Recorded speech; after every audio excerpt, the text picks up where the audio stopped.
Evangelio de Mateo, de Jesucristo, tomado el libro de Mateo, y vamos a ponernos en sus manos para que nos dé la libertad. Amén. Padre bendito, en esta tarde, Señor, Aleluya. queremos honrar tu nombre, glorificarte, exaltarte, Señor, porque esa es nuestra vida, Señor. También, Señor, queremos, Señor, escucharte, porque cuando abrimos tu palabra, escuchamos tu voz, Señor. Tú nos enseñas por medio de ella. Háblanos al corazón, Señor. Revélate, Señor, a nosotros. Queremos más de ti, Señor. Nos hace sentir bien, nos da fuerza. Nos quitas, Señor, tanto peso, Señor, encima. Alegra el corazón, Señor. Tu palabra, tu presencia, tu espíritu, Amén, Señor. Si te tenemos a ti, tenemos Aleluya. todo, Señor. Aleluya. Tenemos, Señor, Espíritu Santo, vida eterna, Amén. Señor. Perdón de pecados, Señor. Tenemos Aleluya. iglesia, tenemos gozo. Gloria a tu precioso En este momento, Señor, habla. Gloria. Queremos escuchar tu Gloria. dulce, tu preciosa voz. Y bendícenos, Señor, en el Amén. nombre de En el Jesús. nombre de Jesús. Amén. Hermanos, la hermana Terry va a enseñar de la crucifixión, y luego después de ello yo voy a enseñar de la resurrección para que haya una secuencia, porque primero es la crucifixión y luego el entierro de Cristo y después es la resurrección de Cristo. Hoy va a enseñar ella primero. Amén. Paz de Cristo, le damos gracias a Dios, ¿verdad? Por permitirnos exponer ya la última lección de Mateo. Bueno, pues vamos a dar comienzo. Estamos en el Evangelio de Jesús y lección 47, y me toca exponer la muerte del rey. Pues Mateo expone a nuestro Señor Jesucristo como el rey, ¿verdad? El rey de los judíos. Y para eso estaremos leyendo Mateo 27, 45 al 50. Mateo 27, 45 al 50. Y dice así: y desde la hora sexta hubo tinieblas sobre toda la tierra hasta la hora novena. Cerca de la hora novena, Jesús clamó a gran voz diciendo: Elí, Elí, lama sabactani.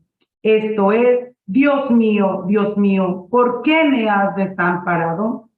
Algunos de los que estaban allí decían al oírlo: a Elías llama este.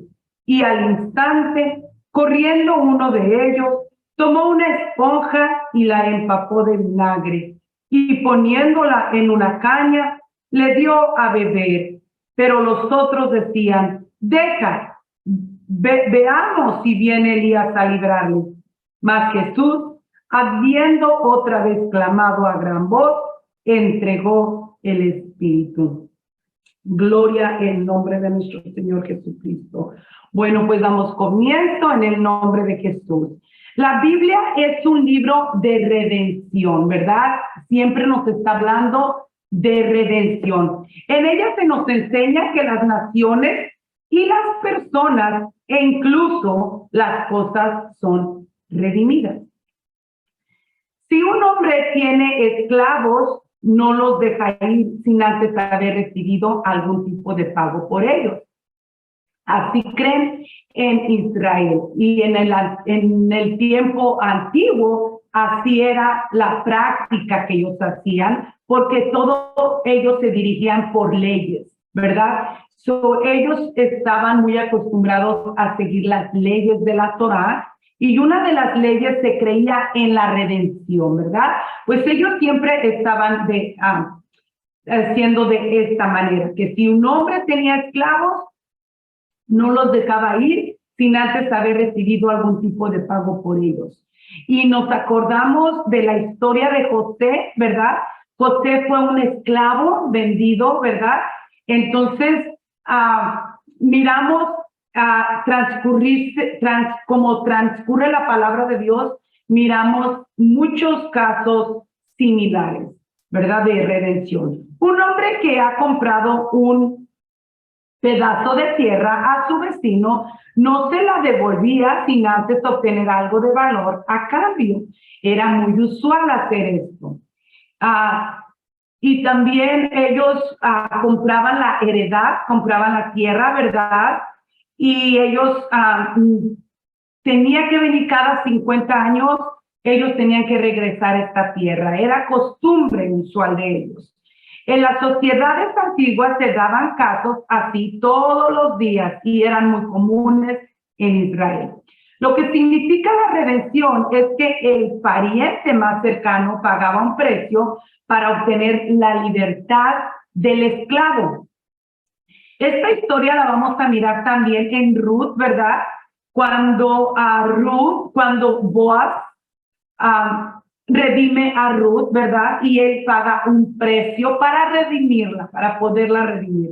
Bueno, pues estos casos eran muy usuales. El esclavo era liberado, rescatado o redimido. La de redención es un término asociado a nuestra salvación, porque ese fue el motivo de que Jesucristo muriera en la cruz del Calvario, para poder redimir a la humanidad. Y para eso nos vamos nosotros a respaldar con la palabra de Dios que dice Gálatas 3, 13 y 14. Cristo nos redimió de la maldición de la ley, hecho por nosotros maldición, porque está escrito, maldito todo el que es colgado en un madero, para que en Cristo Jesús la bendición de Abraham alcanzase a los gentiles, a fin de que por la fe recibiésemos la promesa del Espíritu. ¿Ok?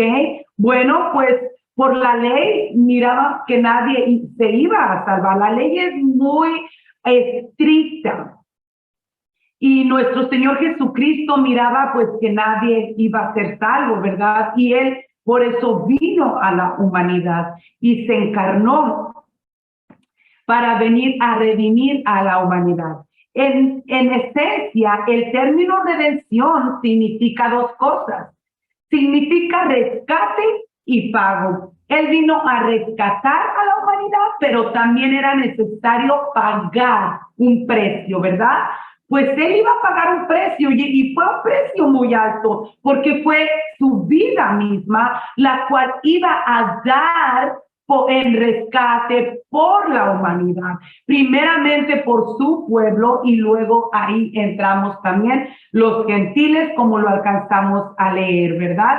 Tenemos que entender nuestra redención porque se ha pagado un precio muy alto y era lo que les decía yo. Tenemos que entender esta redención que Él ha hecho con la humanidad. Nosotros estábamos presos en el pecado y estábamos condenados a la muerte eterna. Y para sacarnos de allí, alguien tenía que pagar el precio. Y el único que iba a poder pagar un precio tan alto solamente era Dios mismo, ¿verdad? Ningún humano iba a poder hacerlo porque todos estábamos en pecado, todos vivíamos en la perdición. Nadie se encontraba limpio. Nuestro Señor Jesucristo, Dios mismo, ¿verdad? Había mandado a profetas, había mandado a mensajeros a predicar la palabra, pero los habían matado y los habían apedreado, ¿verdad? A muchos los mataron y a muchos los apedrearon, los martirizaron. Entonces no había otra opción más que Cristo mismo se encarnara en el cuerpo de nuestro Señor Jesucristo y mismo Él viniera a pagar, ¿verdad? A dar su vida en rescate por nosotros. Jesús era el único que podía hacer que nosotros no fuésemos condenados, pues era necesario pagar un precio por nuestra libertad. Cuando Jesús viene y muere en la cruz, Él viene y da su vida en la cruz del Calvario por nosotros. Fue así la sustitución con su propia vida Él pagó el precio por usted y por mí y por toda la humanidad. Era la única manera, ¿verdad? Pues para eso vamos ahora sí a entrar a Mateo 27:45, que nos dice: y desde la hora sexta hubo tinieblas sobre toda la tierra hasta la hora novena. La oscuridad sobrenatural que se extendió en toda la tierra fue una manifestación de tinieblas. ¿Quién es el que trae las tinieblas? Satanás es el de las tinieblas. Él trae estas tinieblas. Estas tinieblas no era porque Jesucristo mismo iba a morir en la cruz del Calvario. Al contrario, Dios trae vida, Dios es vida, Él es luz, Él es amor, ¿verdad? Pues Él traía una luz verdadera, pero lo que había en la humanidad eran tinieblas, era lo que estaba aquí en el mundo. Pues era necesario que nuestro Señor Jesucristo luchara contra esas tinieblas y era lo que estaba pasando. La oscuridad comenzó a la hora sexta y en el tiempo actual corresponde al mediodía. ¿Cómo no es increíble, verdad? Que algo, que digan un eclipse o algo por el estilo que estaba pasando, era ilógico eso, ¿verdad? Pero solamente espiritualmente puede entenderse esta clase de tinieblas. Estas eran tinieblas diabólicas que nuestro Señor Jesucristo en la cruz del Calvario, Él estaba luchando en el espíritu, ¿verdad? Por arrebatar su alma suya y mi alma a Satanás. Él estaba peleando por su alma. Él estaba peleando por mi alma, ¿verdad? Por eso estaban esas tinieblas horribles cuando él estaba ya en el madero.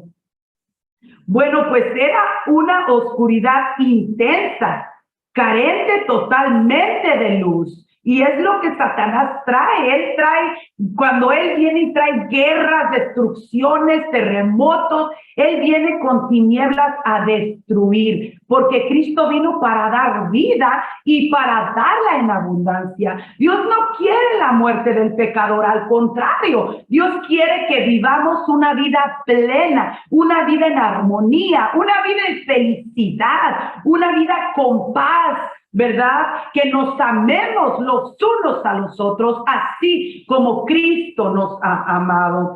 Un eclipse del sol no sería una explicación natural aceptable, pues era el tiempo de la Pascua.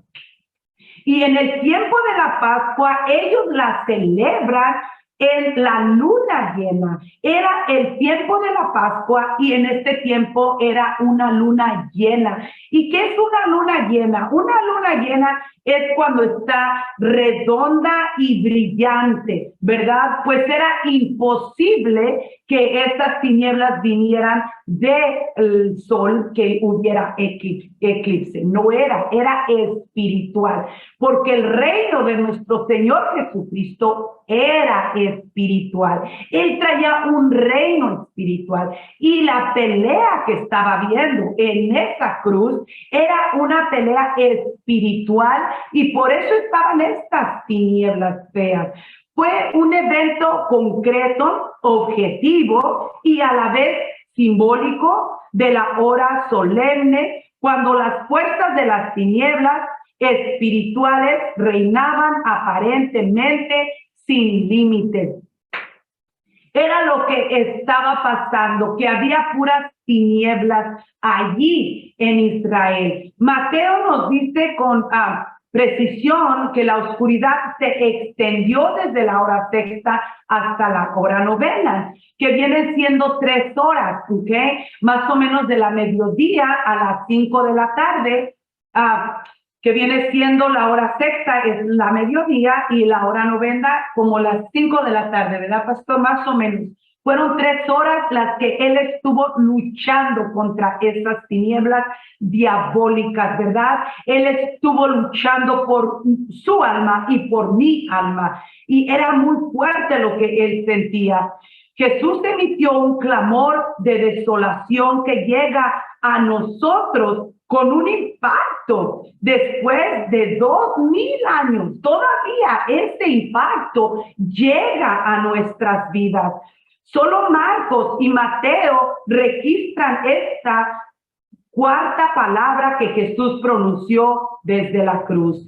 Y esta palabra que él pronuncia está también en el Salmo 22. Ahí lo pueden mirar ustedes. Un salmo que es del Antiguo Testamento, ¿verdad? Pero que estaba hablando ya de él mismo y él pronuncia estas palabras. Bueno, pues Mateo 27:46 dice: cerca de la hora novena, Jesús clamó a gran voz diciendo: Elohí, Elohí, lama sabachthani. Es en hebreo: Elohí, Elohí, lama sabachthani. Esto es: Dios mío, ¿por qué me has desamparado? Ahora, el clamor no es como yo se los estoy dando solamente, no. Él clama desde adentro y comienza a decir: Elohí, Elohí, lama sabachthani. Esto es: Dios mío, ¿por qué me has desamparado? Si nosotros escuchamos esta palabra, automáticamente pensamos y decimos: estaba en mucho dolor y estaba en tristeza y estaba como él desamparado, y no es así. Él estaba luchando allí en la cruz del Calvario por mi alma, y esto me hace sentir a mí que él estaba teniendo la victoria cuando él da este clamor, porque era un imposible que una persona que estaba ya a punto de morir, que ya se le habían acabado sus fuerzas, ya lo habían martirizado, él estaba días sin comer y sin tomar agua, ella no tenía fuerzas humanamente, pero espiritualmente él estaba fuerte, él estaba poderoso, porque él es Dios y a Dios nadie le quita la vida. Pues este clamor era porque él estaba teniendo la victoria aún ahí en las tinieblas. Durante el tiempo de las horas de tinieblas, el Salvador entró en el mayor de los sufrimientos espirituales con una intensidad propia del infierno. Desde lo profundo del infierno fue a arrebatarle al que tenía las llaves de la muerte y salió victorioso, y él es victorioso, nuestro Señor Jesucristo. ¿Por qué? Porque a las tinieblas de maldad le arrebató todas las almas de la humanidad. Ahora ya nada más está en creer usted y yo. Ahora no es de que la ley me condena, ¿verdad? Y que no tengo salvación. No. Su alma fue arrebatada al enemigo en la cruz del Calvario. Pues ahora no hay excusa de que usted no tiene una salvación. Usted tiene la salvación en sus manos, pero Dios no nos hizo robots a nosotros, nos dio el libre albedrío, ¿verdad? Usted decide entre ser salvo o no ser salvo, pero Él pagó el precio, y por lo tanto tenemos que valorar este gran precio que fue pagado por usted y por mí en esta cruz. La santidad esencial de Jesús, esto es el pecado que llevaba sobre sí al madero. Él es santo, él era santo y sigue siendo santo, y él llevó en su santidad, en él, todo este peso del pecado de la humanidad, y por eso era de esas tinieblas, y por eso era esa oscuridad, ¿verdad? Porque era el pecado de la humanidad. Pues Primera de Pedro 2:24 nos dice: quien llevó él mismo nuestros pecados en su cuerpo sobre el madero, para que nosotros, estando muertos a los pecados, vivamos a la justicia, y por cuya herida fuiste sanados. ¿Se fijan? Él llevó sobre sus hombros el peso de nosotros, de nuestros pecados, y por sus heridas nosotros somos sanados. En el nombre de nuestro Señor Jesucristo, gloria a su precioso y bendito nombre. El Padre le amaba porque ponía voluntariamente su vida por las ovejas.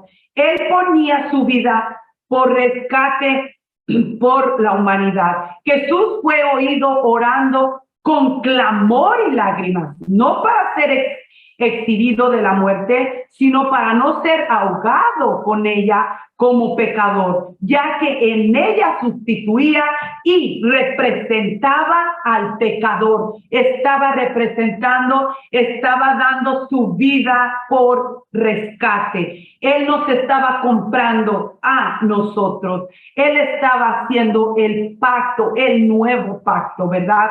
Al final de la experiencia, cuando ya las tinieblas iban a ser restauradas, es cuando Jesús clama con voz fuerte del Salmo 22:1, que se los acabo de leer. Y Eloí, Eloí, lama sabactani. No se trata del grito de un desamparado, sino de una expresión de confianza y regocijo, de victoria. Porque a veces nosotros pensamos que ya no podemos y queremos tirar la toalla, pero su poder se perfecciona en las debilidades. Si yo soy débil en la carne, soy fuerte en el espíritu. Y era lo que estaba pasando en este momento, que él estaba entregando su vida en rescate. Su cuerpo no podía, pero su espíritu estaba fuerte. Aquel desamparo trajo como consecuencia que Dios pueda amparar al desamparado. Aquel abandono que introdujo a Jesús en la experiencia en la muerte física es vida para los muertos espiritualmente. Pero con todo, no podemos dejar de pensar que Jesucristo no solo fue sacrificado por el pecado, sino que sin culpa personal alguna sufrió el efecto directo e inmediato de la culpa del pecado. Y Mateo 27, 48 al 50 nos dice: y al instante, corriendo uno de ellos, tomó una esponja y la empapó de vinagre y poniéndola en una caña le dio a beber. Pero los otros decían: deja, veamos si viene Elías a librarle. Mas Jesús, habiendo otra vez clamado a gran voz, entregó el Espíritu. Si se fijan, Jesucristo está hablando en hebreo. Sí es el hebreo, ¿verdad, pastor? Bien. El arameo, perdón. Jesucristo está hablando en arameo. Y esta lengua ya se había perdido porque los romanos se habían encargado de tenerlos cautivos ya por muchos años y ellos ya estaban aprendiendo la lengua de ellos. Pues ellos ni siquiera le entendieron lo que Jesucristo estaba hablando, ¿verdad? Pero Jesucristo no estaba hablando a Elías, Jesucristo estaba hablando a Dios mismo y estaba teniendo esta victoria que ahora a nosotros nos hace victoriosos, a usted y a mí nos hace victoriosos.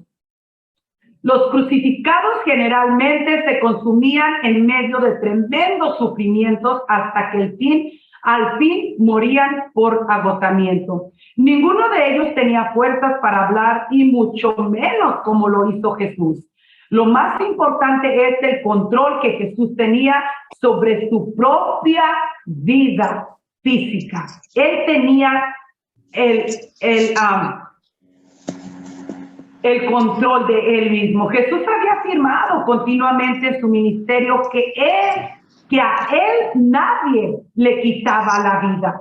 En Juan 10, 17 al 18, allí él está diciendo: por eso me ama el Padre, porque yo pongo mi vida para volverla a tomar. Él estaba poniendo su vida por usted y por mí para comprar nuestra alma. Jesús no murió por agotamiento físico ni fue a causa de un problema orgánico, sino que él puso su vida en rescate. dio su vida, la derramó, la entregó por plena y total voluntad. Y en Isaías 53:12, ahí usted lo lee y se va a dar cuenta que él la pone por voluntad de él. Jesús sabía que había concluido todo lo que tenía. Gran voz dijo: Padre, en tus manos encomiendo mi espíritu. Y habiendo dicho esto, expiró. Es lo que nos está diciendo Lucas, y Mateo nos dice que él entregó su espíritu y expiró. Y Lucas dice que él entregó. Entonces Jesús, clamando a gran voz, dijo: Padre, en tus manos encomiendo mi espíritu. Y habiendo dicho esto, inspiró y entregó allí su vida, pero no se quedó allí, ¿verdad? Ahorita vamos a mirar, el pastor nos va a explicar que no se quedó ahí, que él viene y resucita con gran poder y gloria, y va a estar también muy hermoso. Adelante, pastor. Padre Cristo, hermanos, vamos a hablar de la resurrección, pero pues vamos a mirar, a comenzar leyendo del capítulo 27 y el verso 57 para poder entender mejor la resurrección. Amén. Y dice Mateo 27:57. Cuando llegó la noche, vino un hombre rico de Arimatea llamado José, que también había sido discípulo de Jesús. Este fue a Pilato y pidió el cuerpo de Jesús. Entonces Pilato mandó que se le diese el cuerpo. ¿Por qué fue José a Pilato a pedir el cuerpo de Jesús? Porque Jesús había sido crucificado junto con otros dos personas, y entonces como malhechores, como criminales. ¿Qué pasaba con los cuerpos de los crucificados? Una vez que morían eran bajados de la cruz y eran tirados al basurero, a una fosa común. Pero como Dios en la profecía ya había hablado de que él iba a ser sepultado, porque Él es Dios. Vamos a entender que Él es Dios manifestado en carne, y todo el plan de la historia humana comienza desde el Génesis, desde antes de la creación. Ya el plan de salvación estaba en el plan de Cristo. Entonces, por eso José de Arimatea viene y pide el cuerpo de Jesús. Y este hombre rico tenía una tumba. La tumba era de él, una tumba nueva que estaba cavada en la roca. Entonces dice que pidió el cuerpo de Jesús. Entonces Pilato mandó que se le diese el cuerpo. Y tomando José el cuerpo, lo envolvió en una sábana limpia y lo puso en su sepulcro nuevo. Los cuerpos de los judíos, cuando ellos mueren, son cubiertos con una sábana de lino limpia. Por eso es que él envolvió el cuerpo de Jesús en esa sábana limpia. Dice, en su sepulcro nuevo que había labrado en la peña, y después de hacer rodar una gran piedra a la entrada del sepulcro. Esta piedra pesa es redonda, es lo que va a cubrir la tumba, y pesa 1,5 toneladas, es muy pesada. Los historiadores dicen que solamente 20 hombres la pueden levantar en peso, 20 hombres, porque pesa 1,5 toneladas. Y le hizo rodar una gran piedra a la entrada del sepulcro. Se fue. Y estaba allí María Magdalena y la otra María sentadas delante del sepulcro. Al día siguiente, que es después de la preparación, se reunieron los principales sacerdotes y los fariseos ante Pilato. El concilio vino y se reunió ante Pilato, diciendo: Señor, nos acordamos que aquel engañador dijo, viviendo aún: después de 3 días resucitaré. Bueno, el Señor había hablado 4 veces a los discípulos que iba a resucitar. La primera ocasión lo miramos en Mateo 16:21, cuando hace la pregunta a los discípulos que qué dicen las gentes que él es. Y uno le dijeron, bueno, pues algunos dicen que es Jeremías, o alguno de los Isaías o alguno de los profetas. Y fue cuando les preguntó, ¿y ustedes quién creen que soy yo? Y Pedro respondió, tú eres el Cristo, el Hijo del Dios viviente. Bueno, después de esa conversación que tuvo con ellos, fue la primera vez que les menciona en Mateo 16:21 de su resurrección. Y dice así, desde entonces Jesús comenzó a explicar a sus discípulos que él debía ir a Jerusalén y padecer mucho a manos de los ancianos, de los principales sacerdotes y de los escribas, y morir y resucitar al tercer día.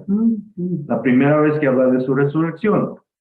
Y en Mateo, la segunda vez, Mateo 17:23, estando ellos reunidos en Galilea, Jesús les dijo, el Hijo del Hombre ha de ser entregado en manos de hombres y lo matarán, pero al tercer día resucitará.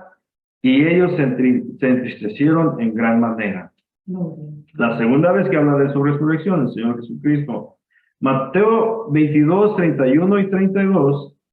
Pero en cuanto a la resurrección de los muertos, ¿acaso no han leído ustedes lo que Dios les dijo? Porque Él dijo, yo soy el Dios de Abraham, el Dios de Isaac y el Dios de Jacob. Así que Dios no es un Dios de muertos, sino de los que viven. Amén. Y Mateo 26:32 dice, pero después de que yo haya resucitado, iré delante de ustedes a Galilea. Por eso es que cuando vinieron el concilio, estos principales sacerdotes y fariseos ante Pilato, le dijeron, nos acordamos que aquel engañador, estoy leyendo el verso 62 de Mateo 63, perdón. Verso 63, que aquel engañador dijo, viviendo aún, después de 3 días resucitaré. Y luego le hacen esta sugerencia a Pilato y le dicen, manda pues que se asegure el sepulcro hasta el tercer día. No sea que vengan sus discípulos de noche y lo hurten y digan al pueblo, resucitó de entre los muertos. Y será el postrer error peor que el primero. Y Pilato les dijo, ahí tenéis una guardia, id a asegurarlo como sabéis. Entonces ellos fueron y aseguraron el sepulcro, sellando la piedra y poniendo la guardia. Bueno, la guardia consiste de 12 soldados romanos muy capacitados, de élite, que ellos se turnan en guardar 4 horas, 4 soldados y luego otros 4 soldados, y así se están turnando, guardando la tumba. Pero aparte de esa guardia, también selló la tumba.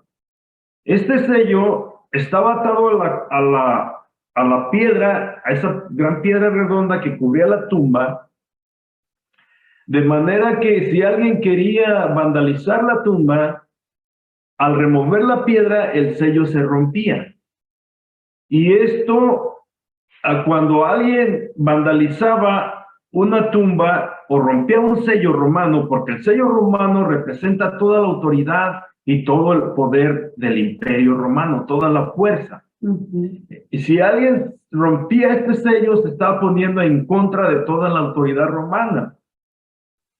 ¿Qué pasaba cuando alguien rompía un sello? Entonces, el gobernador romano llamaba al FBI romano de aquel tiempo, o sea, los investigadores. Ellos se daban a la tarea de investigar quién fue el que rompió el sello, y una vez que encontraban a la persona, el castigo por haber rompido el sello, por haber vandalizado, el castigo era la crucifixión. Pero no una crucifixión como es natural, así, con los pies para abajo y el cuerpo hacia arriba también, sino que la crucifixión de alguien que rompió un sello era con la cabeza hacia abajo y los pies para arriba, para que el castigo fuera más duro, más grave, por haberse atrevido a haber rompido el sello. Entonces, con esto, las entrañas se venían hacia su cabeza, hacia abajo, y el castigo era más duro, más severo. Por eso era imposible que alguien se atreviera a romper el sello, porque el castigo era la crucifixión de cabeza, con los pies hacia arriba. Pero ahora sí vamos a ir a mirar el capítulo 28, que habla de la resurrección.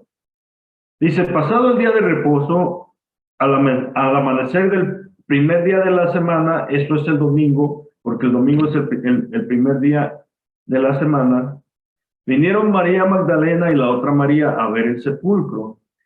Y hubo un gran terremoto, porque un ángel del Señor, descendiendo del cielo y llegando, removió la piedra. Un ángel vino del cielo y el ángel removió la piedra y se sentó sobre ella. ¿Quién fueron los primeros testigos de la resurrección? Fueron los soldados, fueron la guardia, porque ellos miraron todas estas cosas antes de las mujeres. Son los que estaban en contra del Señor Jesús, sus contrarios, fueron los primeros testigos de la resurrección del Señor Jesucristo. Wow. Fue algo sobrenatural, porque lo que nos está diciendo es que un ángel descendió del cielo y removió la piedra y se sentó sobre ella. Su aspecto era como un relámpago. Ya hablamos de ello. Cuando dice que es como un relámpago, es que su aspecto o su rostro brillaba, era de luz, porque los relámpagos son luz. Y su vestido blanco como la nieve. Su blancura solamente se podía comparar con la blancura de la nieve de su vestido. Y de miedo de él, los guardias temblaron. Ahí estamos mirando los primeros testigos. Y se cayeron así como desmayados, muertos, de puro miedo, hermano. Mas el ángel respondiendo dijo a las mujeres, el ángel no tenía ningún negocio con los guardias, pero sí con las mujeres. Y les dijo a ellas, ustedes no tengan miedo, muchachas, no temáis vosotras, porque yo sé que buscáis a Jesús, el que fue crucificado.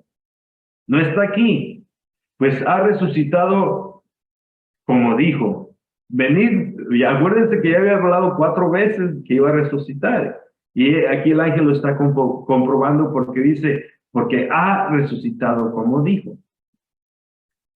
Venid, ved el lugar donde fue puesto el Señor. Él les hizo una invitación, les dijo, pasen adentro y miren el lugar donde el cuerpo del Señor fue puesto.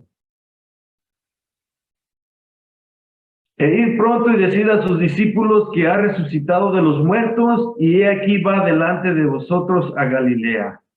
Allí le veréis. He aquí os lo he dicho. Entonces ellas, saliendo del sepulcro con temor y gran gozo, fueron corriendo a dar las nuevas a sus discípulos, y mientras iban a dar las nuevas a los discípulos, he aquí Jesús les salió al encuentro. Estas 2 mujeres, hermanas, miraron al Señor ya resucitado. Porque cuando iban corriendo a dar la noticia que les encargó el ángel, iban en el camino las muchachas, y el Señor les apareció y las encontró, les salió al encuentro y les dijo, salve. Y ellos, acercándose, abrazaron sus pies y le adoraron.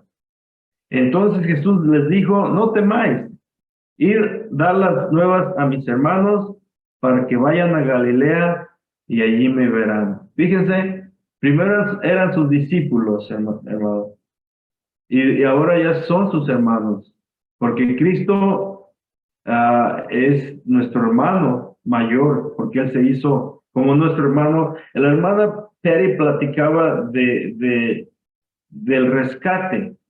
Él, para poder rescatarnos a nosotros, tenía que ser el pariente más cercano. Por ejemplo, si un hombre moría y entonces su heredad quedaba en manos de alguien más, el único o el que tenía primer derecho de redimirlo, de pagar el rescate, era su hermano, que viene siendo el pariente más cercano. y así también Él les llama hermanos, porque nos rescató. Él pagó no oro, no plata, como dice Pedro en su epístola, no, fuimos rescatados de nuestra vana manera de vivir, no con oro o con plata, pero con la sangre preciosa de un cordero sin mancha y sin contaminación, preparado desde antes de la fundación del mundo. Bueno, miren, vamos a seguir aquí leyendo un poquito más. Mientras ellas iban de aquí, uno de los de la guardia fueron a la ciudad y dieron aviso a los principales sacerdotes de todas las cosas que habían acontecido. Bueno, los que pudieron, porque aquí, acuérdense que cayeron como muertos, pero algunos de ellos pudieron levantarse y corrieron a la ciudad, a los principales sacerdotes, para darles el reporte de todas las cosas que habían acontecido. Ellos, hermanos, cuando se rompe el sello y cuando resucita el Señor, ya no está el cuerpo del Señor ahí, ahora ellos son reos de muerte, porque van a pagar con su vida el haber perdido el cuerpo del Señor, pero el Señor resucitó y todos estos acontecimientos, ellos van muy asustados con estos principales sacerdotes de todas para darles aviso de todas las cosas que habían acontecido. Y ya les dijeron que vino un ángel, descendió del cielo, removió la piedra y luego se sentó sobre ella, que habló con las mujeres, que las invitó a que miraran adentro, le explicaron todo esto a los principales sacerdotes, todo lo que había acontecido, y reunidos con los ancianos, y habido consejo, dieron mucho dinero a los soldados, diciendo, decid vosotros, sus discípulos vinieron de noche y lo hurtaron, estando nosotros dormidos. Fíjense, para protegerlos y para que ellos pudieran ser cómplices y mentir de esta manera, les ofrecieron mucho dinero. Pero yo creo que la pregunta de estos soldados de la guardia dijeron, pero ¿de qué nos sirve el dinero si de todos modos vamos a morir? Nos van a crucificar, vamos a pagar con nuestra vida lo que acaba de pasar. Pero los ancianos tenían otra oferta para ellos, porque dice, decía a sus discípulos, vinieron de noche y lo hurtaron, estando nosotros dormidos. Y si esto lo oyere el gobernador, ahí está la cosa. Porque si lo oye el gobernador, entonces ellos son tomados y llegan los investigadores romanos, ¿qué pasó? Explíquenos, y ellos van a decir, pues vino un ángel y removió la piedra, y estos romanos no van a creer y los van a crucificar con los pies para arriba y la cabeza para abajo, para que las entrañas los ahoguen y sea más duro el castigo. Entonces, y por eso les dijeron estos ancianos de Israel, y si esto lo oyere el gobernador, nosotros les persuadiremos y os pondremos a salvo. No se preocupen, nosotros vamos a mover todo lo que esté de nuestras manos para poder convencer al gobernador y los ponemos a salvo. No se preocupen, tomen el dinero y nosotros nos encargamos del castigo del gobernador para que ustedes queden salvos. Y ellos, tomando el dinero, hicieron como se les había instruido. Este dicho se ha divulgado entre los judíos hasta el día de hoy. Hasta el día de hoy, este dicho se ha divulgado entre los judíos. Israel no conoció a su Mesías. ¿Y qué le pasó a Israel en el año 33, después de la muerte y de la resurrección de Cristo, por no haber creído? ¿Qué le pasó a Israel? Por haber rechazado a su Mesías de ellos, muere espiritualmente en el año 33. Y en el año 70 llega Tito con su ejército romano y destruye la ciudad, y nacionalmente en el año 70 muere Israel, porque son dispersados y desde entonces ya no tienen ellos nación. Ahora, el 14 de mayo de 1948, Israel resucita como nación. 14 de mayo de 1948 resucitaron como nación. Pero espiritualmente, hermanos, ellos han muerto. Para ellos lo máximo era el templo, porque allí era la adoración al Dios verdadero. Traían el sacrificio por la mañana y por la tarde. Estaba la presencia de Dios. Pero todo esto de los sacrificios nada más era una sombra. Eso quedó viejo, quedó abolido, porque el sacrificio perfecto fue el sacrificio de nuestro Señor Jesucristo, lo que explicó la hermana Patti. Él entregó su vida, dio su vida y venció la muerte, venció el pecado, pero resulta que ellos no aceptaron al Señor Jesucristo y mueren espiritualmente. En el año 70 mueren como nación, pero el 14 de mayo de 1948 ellos resucitan como nación. Ahora les hace falta reconocer al Señor Jesucristo para resucitar espiritualmente. Quien explica mejor la resurrección es Pablo en el capítulo 15 de Primera de Corintios. Voy a leerlo porque lo explica de una. Yo puedo estar diciendo algo que más o menos vaya de acuerdo, pero si lo leo, entonces todos vamos a leer cómo lo explica el apóstol Pablo. Mejor lo voy a leer. Del 13, verso 13 al 19 de Primera de Corintios 15. Perdón, del verso 3. Primera de Corintios 15, del verso 3 al 19. Lo voy a leer. Porque primeramente os he enseñado lo que asimismo recibí, que Cristo murió por nuestros pecados, conforme a las Escrituras. Salmo 16, Miqueas y todo el Antiguo Testamento habla, por eso dice, conforme murió por nuestros pecados, conforme a las Escrituras. Y que fue sepultado y que resucitó al tercer día, conforme a las Escrituras. Y que apareció a Cefas, o sea, este es Pedro, hermano. Y después a los 12.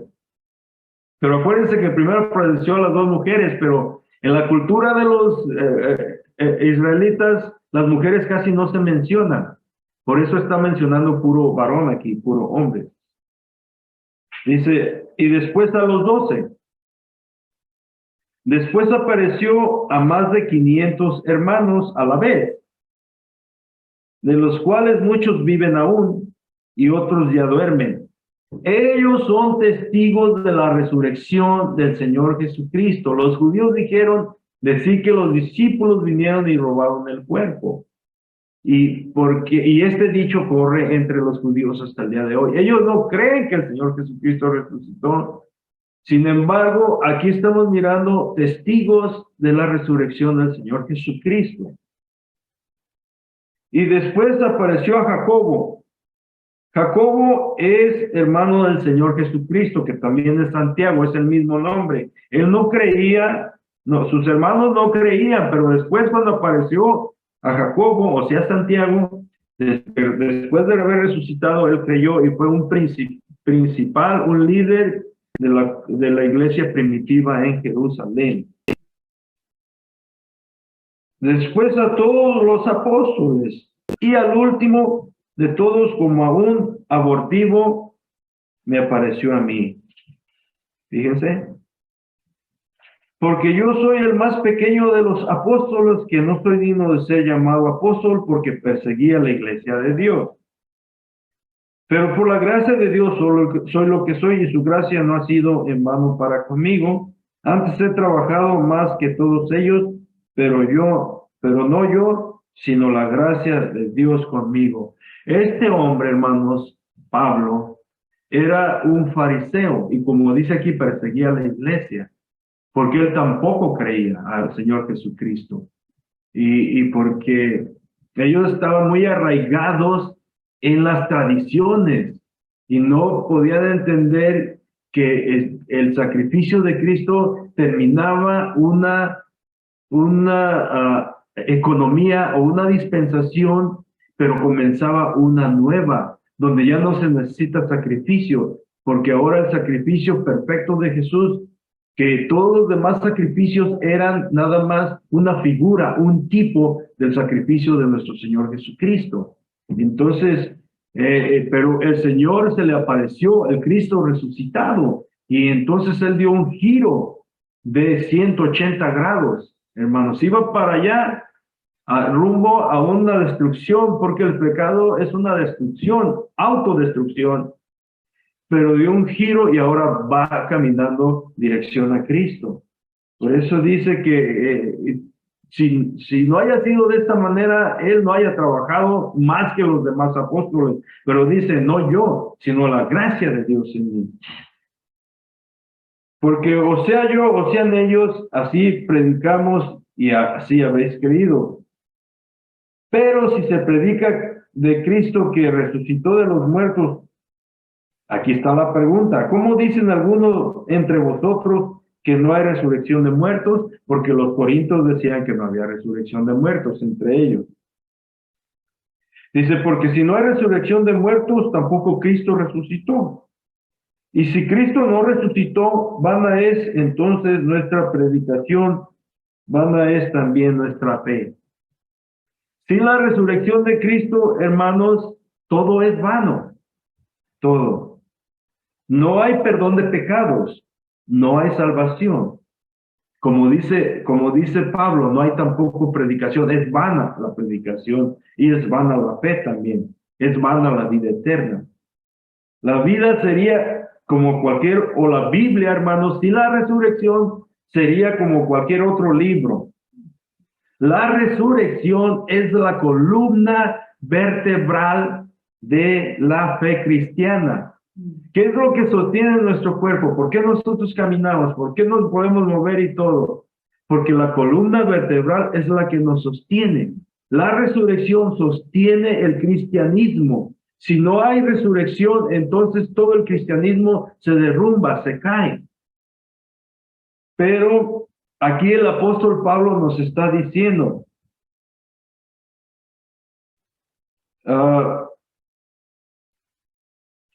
¿dónde nos quedamos? Porque si no hay resurrección de muertos, tampoco Cristo resucitó. Y si Cristo no resucitó, vana es entonces nuestra predicación, vana es también vuestra fe, todo.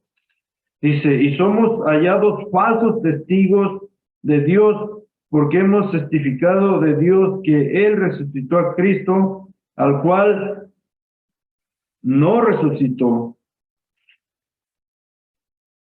Si en verdad los muertos no resucitan, porque los corintios decían que los muertos no resucitaban. Dice, porque si los muertos no resucitan, tampoco Cristo resucitó. Y si Cristo no resucitó, vuestra fe es vana. Aún estáis en vuestros pecados. Todo, no hay perdón de pecados, no hay nada si Cristo no resucitó. Entonces también los que durmieron en Cristo perecieron. Si en esta vida solamente esperamos en Cristo, somos los más dignos de conmiseración, o sea, de lástima, de todos los hombres. Pero aquí está la respuesta a todo lo que habló el apóstol Pablo, aquí está la respuesta a los corintios. Mas ahora Cristo ha resucitado de los muertos, primicias de los que durmieron es hecho. Entonces, hermanos, Él mismo, también como lo mencionó la hermana Patti, dio su vida, porque dice, a mí nadie me quita la vida.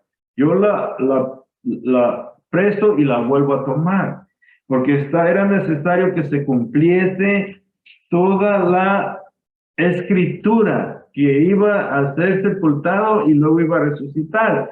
La predicación en el capítulo 2 de los Hechos, en el día del Pentecostés, de Pedro, él les dijo que era imposible que la tumba lo detuviera, porque estaba por el determinado consejo de Dios de que él fuera sepultado, pero era imposible que lo tuviera la tumba. Y siempre predicó de la resurrección del Señor Jesucristo, juntamente con Pablo también, de la resurrección de Jesucristo, porque eso es lo que sostiene nuestra fe, nuestra salvación. Ahora miren, les voy a explicar aquí en el escritor de Hebreos, si van conmigo a Hebreos, el capítulo 2 y el verso 14.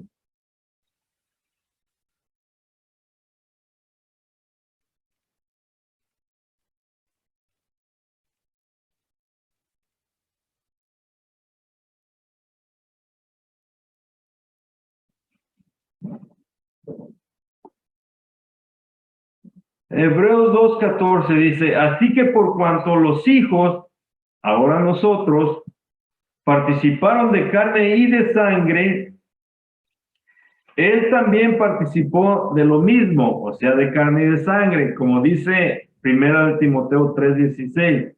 Dios fue manifestado en carne.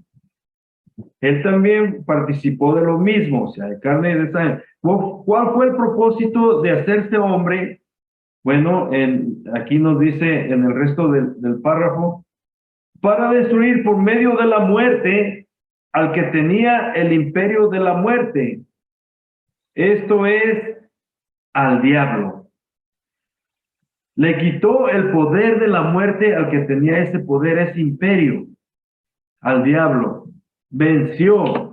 Así es de que, ¿dónde está el aguijón de la muerte? ¿O no, dónde está el sepulcro, la victoria del sepulcro? Dios lo quitó. Ahora nosotros somos, tenemos, como dice la primera carta de Tesalonicenses,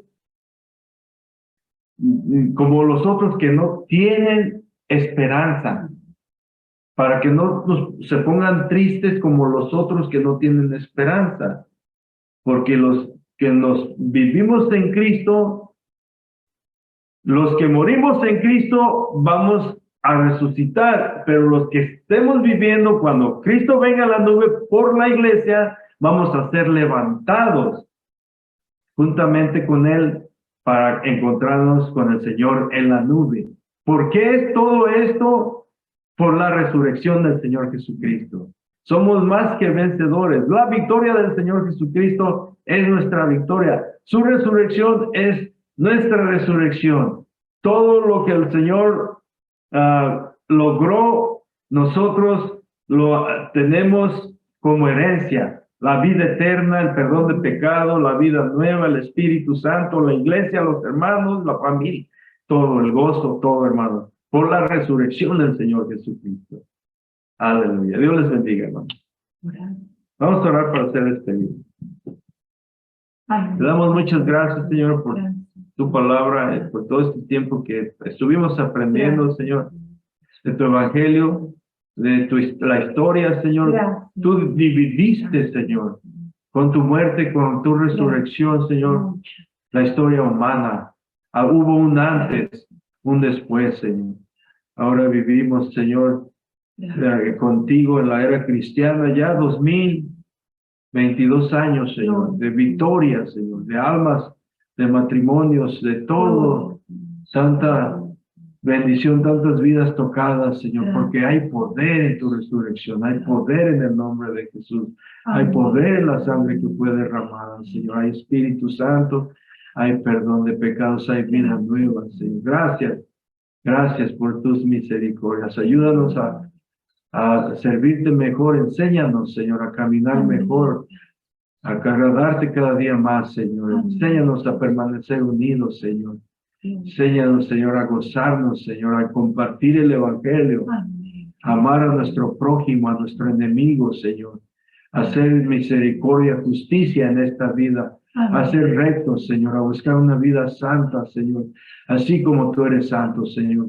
Ayúdanos a despojarnos de todo celo, de toda crítica, Señor, toda cosa inmunda que todavía estamos viciados, Señor, pero que nos hacen sentir mal, nos lastiman, nos dañan, Señor. Llénanos con tu espíritu, con tu gracia divina. Bendícenos, Señor, en el nombre de Cristo Jesús. Amén.